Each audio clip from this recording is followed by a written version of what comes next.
tell you a little bit about our whole hog. It is a cooking choice for us at JACKSOLDSOUTH. It's our very own indirect water cookers that we build. We've got a water pan beneath the product throughout the whole 24-hour cooking process, steaming, tenderizing, boiling, break it down to the very fibers of the meat. The front of the pan is squared off here. You've got a vent here, you've got a vent across the back. It allows the smoke to come up from the firebox, surround the hog, give that flavor we all associate with good barbecue. The smoke is provided to us by Georgia Beechwood. It's very mild. Doesn't overpower the hog. It's high in sugar saps. We can pick up on the things that we do. From our sauces to our rubs to our marinades, all mingled together with nice flavored pork. It's the first bite you have at our counter. This hog weighed at 210 pounds. Excuse me. As you see, we cook the cavity up. The reason for that is to use the skin as a bowl. Hold all the marinade, seasons, and rubs stay inside the hog so we won't lose any of that flavor.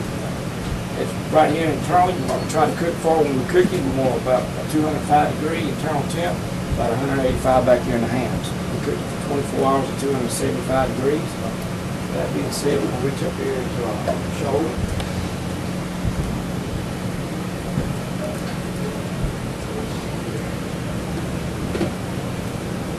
I want you to think about this while we're here, and then we'll talk about it later, about how big the shoulders are, and how big the hams are, and how thin we are right here in the midsection where the rib cage is.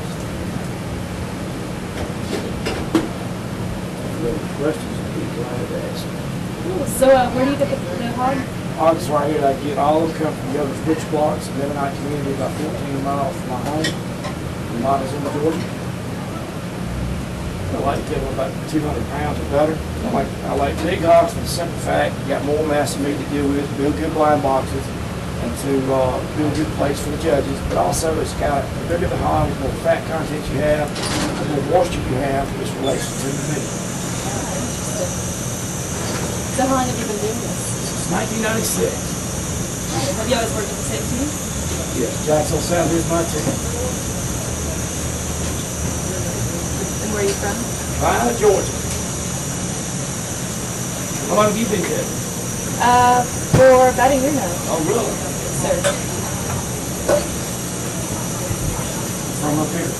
No, I'm originally from Massachusetts. Right.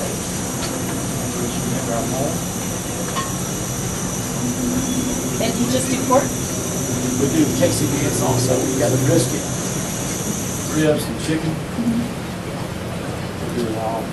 I've been up in that part of the country. As a matter of fact, I'm going up there about 2 or 3 weeks to Vermont to the Harpoon Festival. Yeah, yeah. You gonna be there? No, I won't. I'll be stuck in the heat. Stuck in the heat. So do you cook any differently when it's hotter out, or I just process always the same? You don't have to burn as much wood. You don't have to burn as much wood. It's the only saving you have, but you burn yourself up trying to cook it.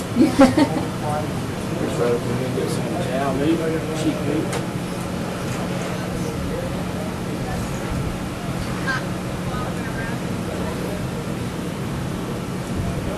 So we've got this is the loin.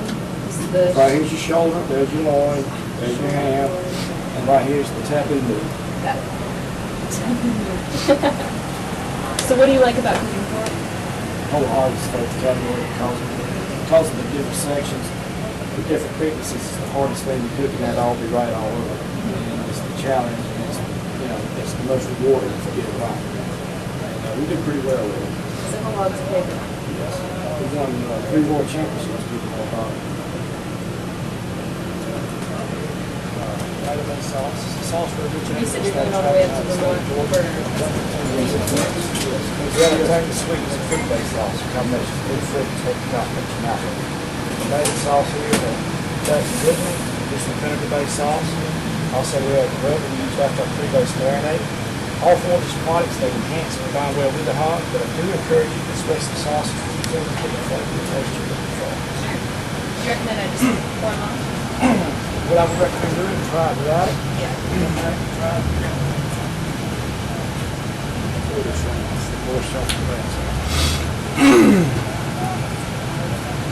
There's 3 things you try to accomplish with indirect water. Try to moisturize, try to flavorize, and try to tenderize. I think today it's so hard to sample what I feel.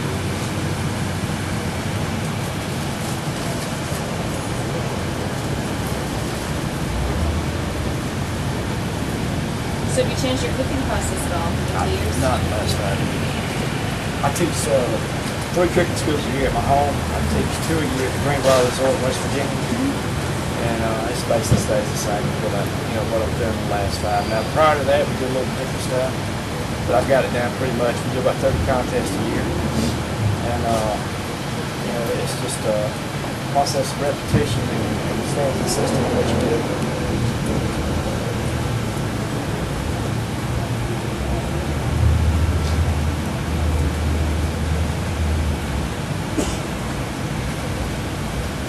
To me, the whole hog barbecue is probably the most unique barbecue you possibly have. Inside the whole hog category, you have the other 2 categories also, shoulder ribs, which have a unique flavor profile to themselves. But inside that package, you still have loin, the tenderloin, bacon, jowl meat, ham, all these other flavor profile unique products on inside there too. And combine and cook them together, they all mix to provide the flavor that you want to give to JACKSOLDSOUTH for the hog.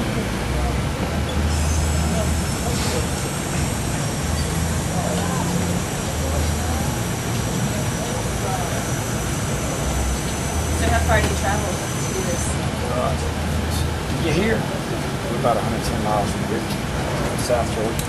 What time did you start cooking? This hog went on yesterday about probably 11 o'clock. So what do you do while it cooks? Prepping to get ready for those 2 categories. We do shoulders and ribs also. Plus getting everything lined up and getting your area ready to go for the on-site judging the next day. That's the difference in doing this and doing the KCBS where it's all blind. You don't have to. Matter of fact, we don't take this big trailer because you don't have a hog category, so we got a small trailer to take for it. But if I was a judge, this is what I want to do. On sites. I wouldn't want to just sit in a blind tent all day. Yeah, no, it's cool. That's what you'll like. Tangy sweet fruit base, I think it'll probably be your favorite. What's your favorite? Vinegar base, that's what I was born and raised on. Where'd you come from? Georgia. Guyana? Yeah, that's where I live at. We'll be in Washington, D.C. next weekend. Really? They got a Memphis contest up there. So when you do that, do you get the pig and then you go all the way over? Yeah, we got a freezer on the front of the trailer here, and we just get it real cold, pack it with ice. And every time I go compete, I take my own meat. I don't depend on trying to find it when I get there because you get in trouble doing that. Like that or not. Yeah.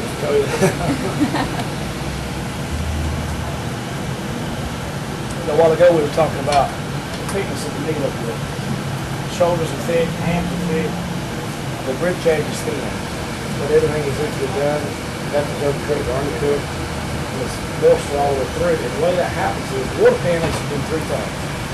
Naturally steaming, boiling, tenderizing. You got that little water pan there while it's boiling. Second thing it does, it lets add another flavor profile in the form of added juices or other liquids such as apple juice, which we do. The third thing it does, it disperses heat. You have no cold spots, you have no hot spots, you have moist, consistent cooking inside that chamber, not dry heat. So therefore, everything in there is cooking with moisture. And you're not overcooking anything, you're not undercooking anything, and it's all getting done basically at the same time. So do you open the chamber in between? Yeah, Just once we get this, stay good and around. Come out and blaze at 8 o'clock this morning. All we do is keep the temp and keep water not producing thing. Got a camera in there? No.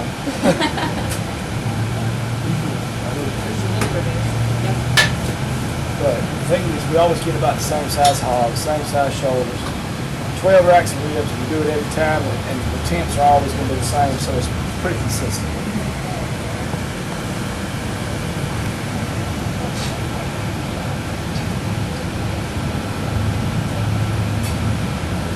So what's the farthest you've ever gone? Bristol. Vancouver. Yeah. Got the Canadian Championships up there. I always have the first weekend in August.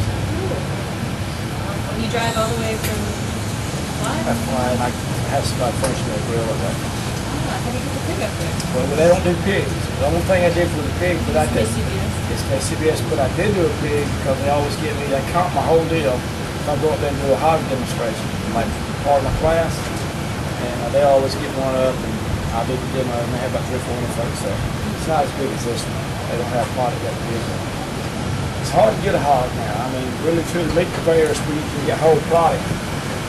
it's getting to be a rarity because of the regulations on the processing plant. And another thing is, it's just not a demand for it like it used to be. Big market used to buy the whole sides of beef, and they go to sales and buy the hogs and bid on and buy them. They don't do that anymore. All they do is crowd back in boxes. So you just don't have a place or a source to get whole hogs much anymore. Yeah. What would you do if you moved? It would be tough. You got a lot of states. That can't do it. Well, we scald hogs and everything out here to remove the hair and stuff like that. A lot of places they have to remove the whole skin from it. And that's useless because all you're going to want to get is something you're going to want to burn up. Skin protects it. So how old are the kids? Probably right at a year.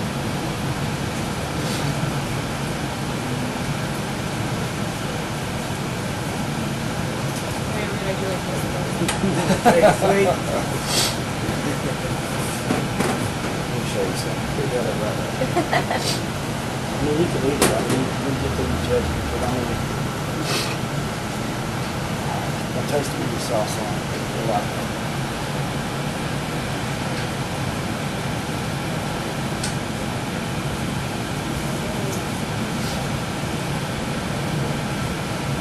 What's your favorite part to eat?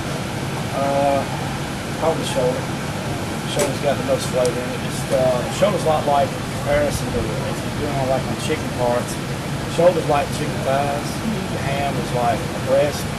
Where breast meat doesn't have necessarily the flavor that the dark meat has. That's the same correlation. The reason for that is more blood vessels in the shoulder. It's like there's more blood vessels in the chicken thighs. And the hams have less. And that's why there's more flavor in the thighs. I mean, in the shoulders are in the hams. And the shoulders take longer to get done and make sure they're moist all over. But the ham doesn't take as much heat. Yeah. Who taught you that? My dad. That's where the jack comes from. My dad was Jack Mixon. Yeah, cool. Did you ever become better than him? Yeah. You think? He never got into the competition. And I'm going to say better in that aspect. I'm better at the comps than he would be. He would roll over in his grave if he knew I was probably doing that. He was a pretty straightforward kind of guy that no nonsense. And he wanted to get out there fire the pit up. He wouldn't put it like that. Water pans and stuff. He wouldn't have done that. He made the fire at the grills, chunk coals and all this kind of stuff. And worked it there. But he was a good cook. He was a great cook. But he wouldn't have done this kind of. Yeah. So what have you changed? You said you teach, yeah? Yes. What are your basic principles? Well, I mean, bottom line, what we do at our classes, we do 7 categories. That's all the KCBS categories, plus we do hogs, and then we add full shoulders, and Boston butts, and we add maybe back ribs and St. Louis ribs. The basic strategy on that is, you got to start out with good quality product. That's natural. It's a good thing, not the bad product, but the average, whatever you get to is from injections and mayonnaise, rubs, sauces, those from that. That's not true. A good grade, a good cut of meat is a must when you're starting out. What you're doing for competition, where you're trying to get something in the backyard, you're doing it from a restaurant or whatever. And the next thing is get things that I call traditionally associated with pork. And we're going to talk about pork here, not beef right now. And things that come to mind with that is white vinegar. Vinegar always associates in my mind with pork beef in the South. Apple juice, salt, and sugar. And those are a lot of the ingredients I use in a marinade or something. I don't get into exotic things trying to make pork taste like something it's not. Yeah. It's supposed to be a basic food, it's supposed to be a simple food. And, I'm talking about the history of pork or the history of barbecue. I'm talking about when you go back and try to find out where the word barbacoa comes from. I'm talking about in our recent history in this country. Barbecuing was done because it was a cheap way to feed a lot of people. Most people were sharecroppers, didn't have a lot of money, had a lot of kids, a lot of family, and that's what the barbecue was about. It's a social event, not because we just want to get out and be social. It's social event out of necessity. We got to feed a family. Not only did they hang the meat here at the smokehouse back there, but you also had barbecue. And it's used for reunions, weddings, even funerals. Maybe they're glad somebody's gone. You don't know, but it's my life. Everything I do as far as making a living involves my mother. Whether it's our internet sales, whether it's schools, whether it's competitions or vending or restaurants, that's what we do. I'm glad you came by today. Thank you very much. I Hope you enjoyed appreciate it. yourself. Thank you. About to see you. Thank you. And you are? I'm sorry? Oh, my name is Liz Impernasso. I'm a barbecue judge. How long have you been a barbecue judge? About a year now. About a year? And what do you do during the week? I go to school. I'm a student at Emory University. Cool. What are you studying? Journalism and anthropology. Thank you very much.